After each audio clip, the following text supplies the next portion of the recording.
Jo, so Leute, da sind wir wieder von Amazone zurückgekehrt und wollen heute mit der Weizenaussaat beginnen. Mit der Agrisem Sly Boss. Ich habe mir aber überlegt, und der Anstoß kam da von euch, dass ich diese Maschine in extra Videos, also weil wir haben ja in letzter Zeit ein bisschen mehr Vorstellungsvideos, aber haben öfter auch Parts aus Vlogs damit gemacht. Das heißt, wir haben so wie jetzt die Weizenaussaat gemacht, aber was wollte ich denn sagen? Es gehört ja irgendwie zum Vlog, ne? Oder die Rapsaussaat oder so, ne? Mit einer Maschinenvorstellung, gehört ja irgendwie zum Vlog, aber ist auch irgendwie eine Maschinenvorstellung.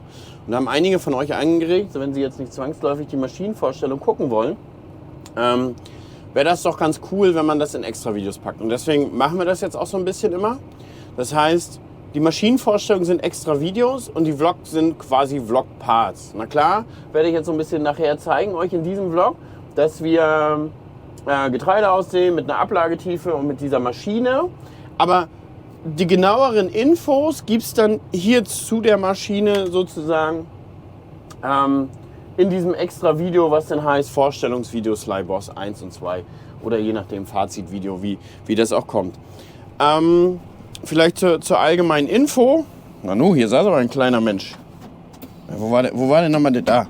So, vielleicht zur allgemeinen Info. Ich war gestern bei Amazone, wurde da auch eingeladen, um ein bisschen Maschinenvorstellungen anzugucken. Das ist auch für mich total interessant. Und man muss auch ehrlich sagen, das ist auch für die meisten Zuschauer sehr interessant, immer die Maschinen zu sehen. Ja, mit ein bisschen landwirtschaftlichem Hintergrund vorgestellt zu bekommen. Und im Prinzip stelle ich auch immer nicht alles vor, sondern ein paar Highlights, die ich für mich als Highlights empfinde und denke so, ja, das passt gut in deiner Sparte rein. Deswegen habe ich gestern da auch, ich glaube, ihr werdet die Videos schon gesehen haben, deswegen habe ich die Primera, den Pantera vorgestellt. Pantera Selbstfahrer war für mich immer mal interessant, nicht für den Betrieb, aber einfach mal zu sehen, wie so ein Teil funktioniert, wie sich das fährt. Und die Presea Einzelkorn habe ich ja schon mal auf dem Hof gehabt, aber jetzt die gezogene Variante mit diesem Saattank, glaube ich, das ist interessant, das kann man machen. Da sind auch extra Videos, deswegen, wem das Ganze stört, der muss sie ja nicht gucken letztendlich. Ne? Und wer jetzt sagt, der wird ja aber immer mehr hier, keine Ahnung, habe ich ja auch gelesen, Werbeveranstaltungen, was nicht alles. Na, ihr müsstet ja quasi nicht gucken, ihr könnt ja auch nach wie vor einfach nur die Vlogs gucken und dann war es das. Dann tangiert euch ja der ganze Rest ja im Prinzip nicht. Und einige haben auch schon festgestellt, wir haben jetzt kein Intro mehr. Und ich habe mal da mit Max drüber nachgedacht, also habe da schon mit einigen von euch mal drüber geschrieben und habe eure Kommentare da ein bisschen mir zu Herzen genommen. Also das ist eigentlich im Allgemeinen so, dass ein Teil sagt, kein Intro mehr und Intro ist zu lange und das muss doch kein Intro sein. Und der andere Teil, schunkelt schön, ne? Wir haben auch kein Frontgewicht dran. Ne? Und der andere Teil sagt natürlich, Intro ist mega geil. Aber wir sind der Meinung, dass ein Intro nicht mehr ganz so zeitgemäß ist. Die Leute wollen immer schnellen Content, schneller an Infos kommen. Und deswegen haben wir jetzt auch seit einem halben Jahr darauf verzichtet, ein Intro einzubinden. Vielleicht wird es nochmal wieder kommen so, aber erstmal ist es nicht mehr da. Ist wie es ist. Demzufolge, starten die Videos jetzt auch immer schneller quasi und dann fangen die auch direkt an. Kommen wir zum Punkt. Maishäcksel, was viele interessieren. Parallel wird der Häcksler gerade quasi entmontiert. Wir machen heute noch die Turmverlängerung ran und dann ist der fertig. Morgen soll es schon bei meinem Nachbarbetrieb losgehen. Der, wie es natürlich ist, ruft er an. Gestern kommt noch aufgeregt rumgefahren. Wir müssen Freitag anfangen. So, das war ganz eine Woche später geplant natürlich. Und dann, wir müssen Freitag anfangen. Ich sage, ich kann nicht. Ich habe hier mir die Maschine angenommen und ich muss ja auch Weizenaussaat machen, ich muss noch ein bisschen spritzen. Ja, wir müssen Freitag anfangen. So, und deswegen wird auch Detlef da die ersten 80 Hektar, 90 glaube ich sind es, mit dem Häcksler runternehmen. Und wir kommen dann erst später bei unserem Mais dazu. Das ist aber voll schade, weil das Maishäckseln schon extrem gefühlt wird von euch. Aber nichtsdestotrotz haben wir dadurch auch andere Möglichkeiten. Ich habe direkt auch jetzt beim Nachbarn da 5 Hektar besorgt. Wir können auch Direktsaat jetzt mit dieser Maschine sozusagen nach dem Maishäckseln machen und haben das jetzt eigentlich auch so geplant, dass wir das vielleicht hinkriegen, dass wir beides auf einer Fläche direkt unmittelbar nebeneinander machen. Gibt einfach schöne Bilder. Ja? man wird mit der Zeit ein bisschen bilderverliebt. Und es sieht auch einfach geil aus, wenn der Häcksler fährt und 100 Meter daneben fährt die Drillmaschine schon. Das zeigt auch einfach das Potenzial dieser Direktsaattechniken und diese Möglichkeiten. Mein Gedankengang zur aktuellen Maschine. Also ich habe mich ja noch gar nicht festgelegt auf irgendeine Maschine. Ich bin da noch offen und war mit Sky EasyDrill noch im Gespräch. Jetzt ist aber das Ding, die haben ja auch erst gesagt, jo, die kommen auch, aber die stellen parallel so ein bisschen ihre Maschinenwelle um und machen eine neue Generation. Die neue Generation ist aber noch nicht verfügbar und haben gesagt, naja, wenn sie kommen, dann würden sie aber nicht mit der alten Generation fahren, weil es ja nicht mehr Stand der Dinge. Deshalb bin ich da im Gespräch, dass sie im Frühjahr kommen. So, und ich will auch wirklich für meinen Betrieb am Ende, ja, für mich die optimale Maschine finden oder den besten Kompromiss, sagen wir mal so, den besten Kompromiss finden, wodurch ich so denke, eventuell wartest du noch und guckst dir die Maschine noch an und gegebenenfalls löst du das übergangsweise mit Dienstleistung oder so. Nichtsdestotrotz werde ich auf jeden Fall so lange warten mit der Bestellung der Maschine bis zum EU-Anscheid des Totalherbizids. Das steht demnächst aus. Es sieht ja momentan gar nicht so schlecht aus. Und da muss man natürlich gucken, wie sieht das Ganze auf Bundesebene aus oder auf deutscher Landesebene, deutscher Ebene. Wie wird das Ganze nachher ausnovelliert? Aktuell ist es ja so, und das ist auch das, was in Belgien gekippt wurde. Belgien hat es auch für sich verboten und das Ganze wurde von der EU gekippt, weil die gesagt haben, na, wir haben ja EU-Richtlinien oder EU-Gesetze und daran müssen sich auch die Länder halten. Deswegen sehe ich das auch als kritisch an, wenn die EU das erlaubt und Deutschland sagt, ist nicht. Weil es fehlen uns ja quasi die Alternativen und die Alternativen, die wir haben, die sind härter. Ja? Also eine Bodenbearbeitung ist härter für die Umwelt und andere Herbizide sind definitiv auch härter für die Umwelt. Also machen wir uns nichts vor, alles hat einen Eingriff. Ja? Ob wir Direktsaat machen, dann haben wir einen chemischen Eingriff in die Natur. Und wenn wir Bodenbearbeitung machen, dann haben wir einen mechanischen Eingriff in die Natur. Beides hinterlässt Spuren. Und da brauchen wir uns auch nichts vormachen, dass das eine irgendwie besser sein soll. Beziehungsweise eins hat immer alles ein Für und ein Wider. Ja? Aber die Leute, die sich dann freikaufen wollen und sagen, ja, wir machen keinen Pflanzenschutz, wir machen eine Bodenbearbeitung, die brauchen sie nicht freikaufen mit reinem Gewissen. Also die hinterlassen genauso ihre Spuren. Keine Spuren würden wir hinterlassen, wenn wir einfach kein Nahrungsmittel anbauen und das wäre einfach nur Wildpark-Natur. Ja? Aber das funktioniert nicht, weil wir auch ganz viel miternähren müssen, die so im Coffeeshop morgens um 9 ihren Chai-Latte trinken. Ja? Die müssen wir alle miternähren. Und das ist ja auch okay, weil die machen ja auch Arbeit für uns. Gehört ja dazu heutzutage. Nur ein bisschen mehr von oben filmen, Hannes, sonst hast du einen Doppelkill. Sozusagen, das ist mein Gedankengang. Wir müssen einfach ein bisschen warten und ein bisschen aussitzen. Und dann schauen wir mal, was wird, wa? So, wir fahren gleich. Wo fahren wir gleich vorbei? Ach so, vielleicht noch ein ganz wichtiger Part. Während ich bei Amazone war, hat Detlef den Öllein weggedroschen. Ich konnte das wirklich nicht anders schieben. Das ist total schade. Und auch währenddessen, ich hatte dann auch gehofft, dass Lisi uns Aufnahmen bescheren kann. Wenigstens vom Aufnehmen. Entschuldigt. Wenigstens von außen aufnehmen. Und dann haben wir das Pech, dass Anton am selben Tag Magen- und Darmgrippe kriegt und die ist mit ihm zu Hause. So, und dann habe ich keine Aufnahmen vom Öllein und das ist immer total schade, weil ich will die Kulturen wie so eine kleine Geschichte begleiten. Ihr sollt schon dabei sein vom Anfang bis Ende, weil ihr auch das Öl kaufen könnt. Ihr sollt sehen, was da passiert. Und wir versuchen euch das jetzt noch die Tage unterzukriegen. Der ist auch aktuell in der Trocknung. Ich habe die am Containertrocknung beim Nachbarn. Gott sei Dank, das hat mir viel schlaflose Nächte jetzt erleichtert. Und wenn das auch in Zukunft so passieren kann, oh, da hinten wird gehäckselt. Wenn das auch in Zukunft so passieren kann, dann ist das ja auch eine geile Sache.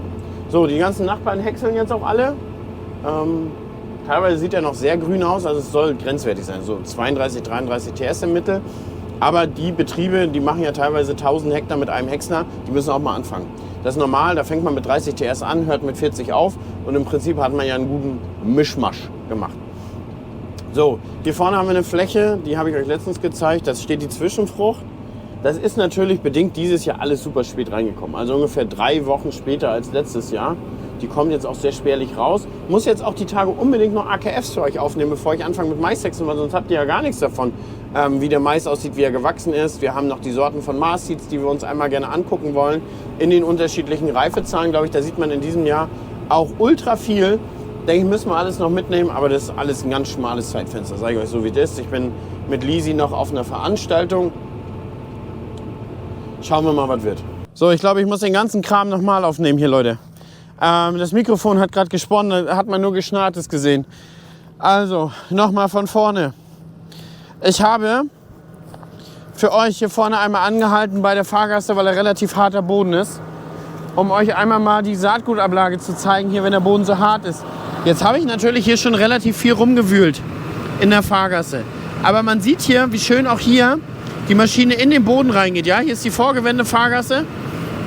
Und man sieht, wie schön die Ablage ist und wie hier am Ende der Boden zugeklappt wird. Ja, wenn wir dann hier jetzt in die Spur reingucken, sieht man tatsächlich nur noch einen kleinen Schnitt. Und das war's dann. So hier. Und wenn wir uns das mal nachher hinten in der Maschine angucken oder hinter der Maschine angucken, also ich wollte euch da einfach nur zeigen, dass das auch in der Fahrgasse richtig gut performt, das Gerät. Und wenn wir uns das jetzt hier angucken, ja, aber wir können ruhig mal hier bleiben, hier ist der Schlepper drüber gefahren. Das heißt, so sieht das Ganze ja jetzt aus, ja. Hier ist das platt gefahren und hier sieht man tatsächlich erstmal so ja gar nichts, ja. Das sieht relativ normal aus. Tut mir leid, dass das dunkel ist, aber das können wir nicht ändern. Und wenn wir das jetzt wegklappen, ja, dann können wir hier auch ein bisschen den Saatschlitz ausgraben. Und dann finden wir auch gleich hier die Saatkörner. Die liegen dann auch wunderbar gebettet. Da. Da ist eins. Seht ihr das? Die liegen da wunderbar unten drin. Und ablagetechnisch sticht die Maschine wirklich positiv hervor. Auch wie das letztendlich danach aussieht, das ist wirklich, also dazu kann man wirklich No-Till sagen. Ich habe euch ja gesagt, hier vorne ist das die vorgewendete Spur. Da wollte ich euch einfach zeigen, wie gut die Maschine da reinschneidet und in den Boden geht. Das funktioniert wirklich hervorragend. Und warum ich das Ganze jetzt hier unbedingt im Dunkeln machen muss. Morgen wird es wahrscheinlich morgen Vormittag regnen und ich bin aber morgen Vormittag unterwegs und kann morgen Mittag weiterfahren. Du darfst noch mal ein bisschen langsamer sprechen, Hannes, aber es ist halt aufregend hier alles. Und kann morgen Mittag weiterfahren. Jetzt soll das morgen regnen und dann werden nach dem Regen sind die Bedingungen ja einfacher. Der Boden ist ja lockerer, der ist weicher. Jetzt haben wir hier, ich glaube, eine Woche keinen Regen gehabt und davor auch gar nicht so viel Menge. Und der Boden hier ist steinhart. Ja? Also ich kann hier nicht mal mehr irgendwie was abschürfen und da drillt die auch rein. Das ist einfach nur für euch zum Zeigen. Denn morgen werden die Bedingungen einfacher und dann ist ja logisch, wenn ein bisschen aufgeweicht ist, dass das gut funktioniert. Ich fahre jetzt rein, Abbrot erst mit Lisi und dann sehen wir uns morgen wieder. So, ein Part, den wollte ich euch noch aufnehmen, den habe ich gestern schon aufgenommen, aber dann machen wir das jetzt nochmal. Das kostet natürlich immer ein bisschen Zeit, die wir eigentlich gar nicht haben. Und zwar hier am Mast, ist ja ganz interessant, wie ihr seht. Muss Hannes hier auch mal einmal um den Mast mal mit der Hand irgendwann, glaube ich, mal rum, damit hier mal schön sauber ist. Aber hier wachsen die Gräser wirklich richtig krass rein. Und ihr seht, hier habe ich gestern schon rumgefummelt. Was man jetzt wirklich sieht hier, das ist eine richtig dicke Matte. Die ist hier durchgeschnitten. So. Und die können wir richtig aufklappen, ja. So, wenn wir das jetzt hier aufklappen. Und jetzt kratzen wir hier mal rein. Müssten wir eigentlich das Saatgut relativ einfach finden. Gestern habe ich es, da war es. Da ist es. Ja, das funktioniert wirklich gut. Ich kann euch das hier nochmal an der nächsten Stelle zeigen. Ihr seht, hier ist es durchgeschnitten. So, wir können das ja hier richtig wegklappen. Man sieht richtig auch, wie es da unter quasi gelegt ist. Ne? Das ist ja, meine Hände, das ist ja auch wichtig, dass so ein bisschen das da unter liegt. Bloß mal hier jetzt einmal suchen. Das werden wir aber schon finden. Bin ich mir schon sicher. Wenn da was rausgekommen ist, dann werden wir das auch schon finden. Oh, ich bin immer erschrocken, weil ich da in die Eier reingegriffen habe. War gleich so ein bisschen schleimig. Da. Nee, das war es nicht. Wo ist es denn? Warum sind hier keine Körner? Müssen doch hier sein. Ah, hier liegen Daviche unter. Wahrscheinlich ist hier das Rad ein bisschen hochgefahren oder runtergefahren, weil hier so ein kleiner Hügel ist. Gucken wir hier nochmal. So, klappen wir das einmal wieder weg. Das sieht wirklich gut aus. Ihr seht, wie gut das Ganze schneidet, das System. Da ist es. Sieht man's? Moment, ich hole euch das mal raus. So, da seht ihr das, da ist das Korn. Das funktioniert wirklich gut, um ehrlich zu sein, weil durch das schräge Schar, ich habe auch erst anfangs gedacht, um ehrlich zu sein, ja, was macht so ein schräges Schar denn anders? Wenn man das jetzt aber fährt, macht das ganz viel anders. Dadurch, dass das ja schräg ist, ja, sieht man das ja auch wirklich schön, wird hier ja der Boden zerschnitten, ein bisschen besser, weil man ein bisschen höhere Rotationsgeschwindigkeiten hat. Und dann wird ja das so schräg untergelegt. Und da sieht man ja auch das Saatgut. Und dadurch, wenn man dann wieder andrückt, dann wird ja der Boden einfach wieder raufgeklappt. Bei allen anderen mit vertikalen Scharen, müsst ihr euch vorstellen, die drücken ja hier in den Boden. Und je härter der Boden ist, desto mehr Kraft brauchen die überhaupt, um den Schlitz zu öffnen. Die holen die Erde ja nicht nach oben. Dadurch brauchen die relativ viel Kraft und dadurch hat man dann auch diese Rinne, die dann aufklafft. Die Kraft, die wir aber brauchen, um quasi den Schlitz zu öffnen, den drücken wir nach unten, haben eine Saatrillenverdichtung und drücken wir an die Seiten, haben eine Seitenwandverdichtung. Hier ist das ganz interessant gelöst, muss man sagen. Dadurch, dass die Scheibe ja so fährt, ja, so seitlich, hebt sich der Boden an. So hebt er sich an. Dann haben wir ja hier diese Rolle, die so seitlich fährt. Die passt auf, sozusagen, dass der Boden nur so einmal so aufklafft. Dann kommt hier das Saatgut rein und hinten wird es wieder runtergerückt. So, zack. Und das macht einen ganz großen Unterschied, weil der Boden, der kann nach oben ausweichen. Wir gehen da rein, der weicht nach oben aus und dann legen wir es wieder ab. Und dadurch haben wir deutlich weniger Seitenwand- und Saatrillenverdichtung. Und ich denke, das ist auch in 1, 2 Untersuchungen gezeigt, dass das so ist. Erstaunlicherweise ist das aber auch super wenig Bodenbewegung. Das hätte ich so auch nicht erwartet persönlich. Verrückt, verrückt, verrückt, verrückt. Und wenn man jetzt auch hier nochmal wieder guckt, ja, in der Fahrgasse, klar haben wir 1, 2 Körner oben und klar ist das vielleicht ein bisschen flacher, aber die liegen hier trotzdem unter der Erde. Und das auch bei relativ viel Material. Ihr seht ja, das ist hier durchgeschnitten. Klar, das ist Raps, ne? Keine Frage, das ist Raps hier, das liegt da alles drin. Das ist Raps, das schneidet sich auch einfach durch. Aber da müsst ihr selber werten und entscheiden, wie cool ihr das findet. Ich find's cool. Jo Leute, ich bin jetzt hier mit den Aufnahmen. Bin gerade hier auf der Fläche, hier kommt Weizen hin. Ich habe jetzt die Fläche, darf ich hier rauffahren, ein paar Aufnahmen machen, um zu zeigen, wie das nach Mais aussieht und. Der steht hier auch richtig solide, muss man sagen. Den haben wir ja hier im Frühjahr gelegt für den Landwirt. Ich will auch gleich mal rübergehen zu Detlef und noch mal einmal gucken, ob der Häcksler läuft, ob er noch ein paar Fragen hat. Und dann fahre ich weiter und dann drille ich hier weiter. Der Landwirt traut sich jetzt nicht, hier Direktsaat zu machen. Muss man sagen, ist ein bisschen uneben.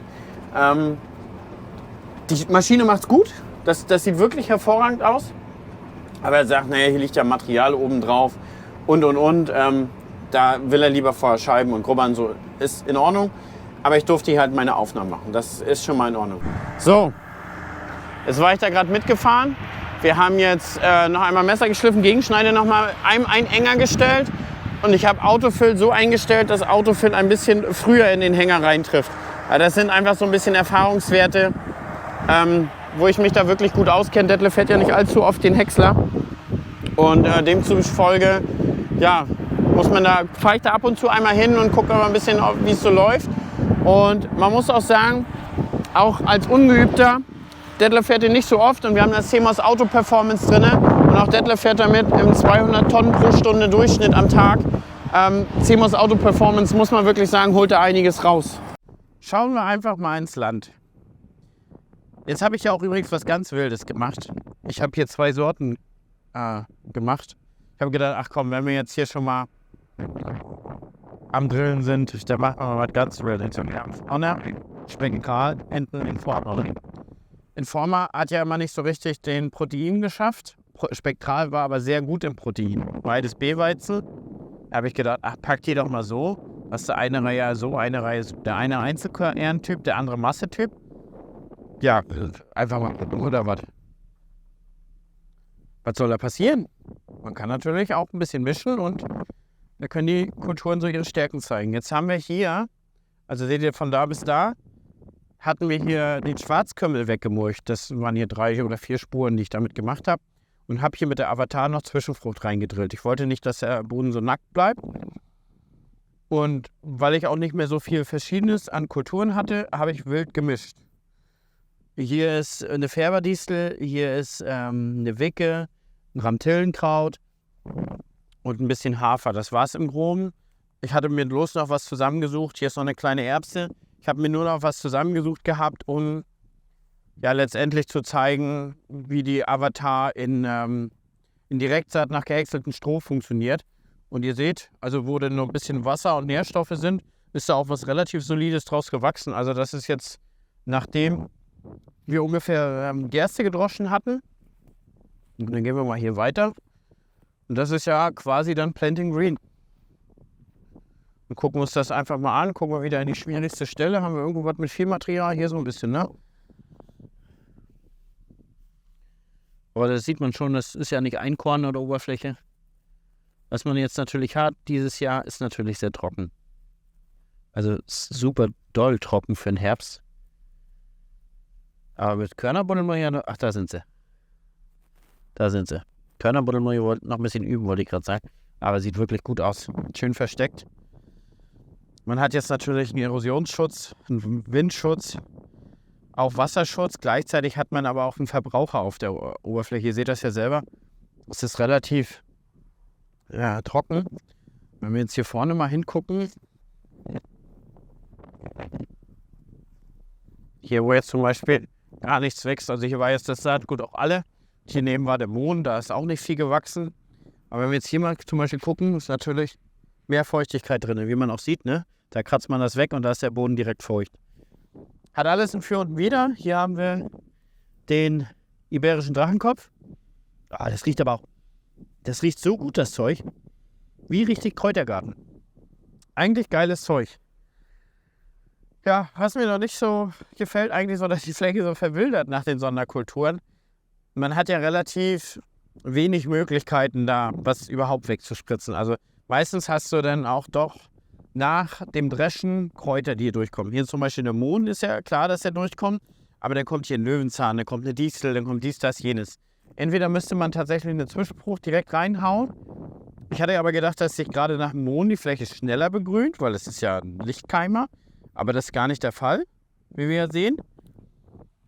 Ja, oder? Weiß ich nicht. Aber sowas hier wie so ein riesen Distelbusch ist nicht so geil. Wenn man auch bedenkt, dass wir die Fläche hier gemulcht hatten, ja?